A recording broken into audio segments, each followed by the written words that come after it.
ഒന്ന് ചൂടുവെള്ളത്തിലൊന്ന് കഴുകി നോക്കിക്കുക, എന്തേലും മാറ്റം സംഭവിക്കുമെന്ന് പറഞ്ഞ് ഞാനതങ്ങനെ അവൾക്ക് കൊടുത്തു വിട്ട് അവൾ ഉപ്പ് ഉപയോഗിച്ചു. പിന്നെ ഞാനതങ്ങോട്ട് ചോദിക്കാൻ മറന്നുപോയി.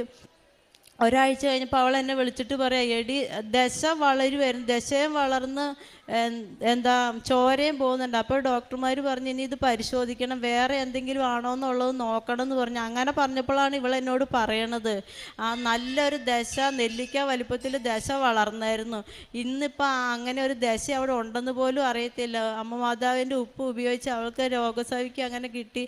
അതുപോലെ എന്നെ തേള് കടിച്ചിട്ട് എൻ്റെ കാല് പഴുത്തു. അപ്പോൾ എനിക്ക് ഷുഗർ ഉള്ളതുകൊണ്ട് എല്ലാവരും പറഞ്ഞു ഇനിയിപ്പോൾ കാല് പഴുത്തുകൊണ്ട് ഒറ്റയടി അങ്ങോട്ട് പഴുപ്പ് കയറുമെന്ന് പറഞ്ഞു. അപ്പോൾ എനിക്ക് പേടിയായി. ഞാൻ വേഗം അമ്മ മാതാവിൻ്റെ തൈലം എടുത്ത് എൻ്റെ പഴുത്ത വിരളയിൽ തൂത്ത്. പിറ്റേ ദിവസമായപ്പം അങ്ങനെ ഒരു പഴുപ്പ് അവിടെ ഇല്ല, ആ പാട് ഉൾപ്പെടെ അവിടെ നിന്ന് മാഞ്ഞു പോയി.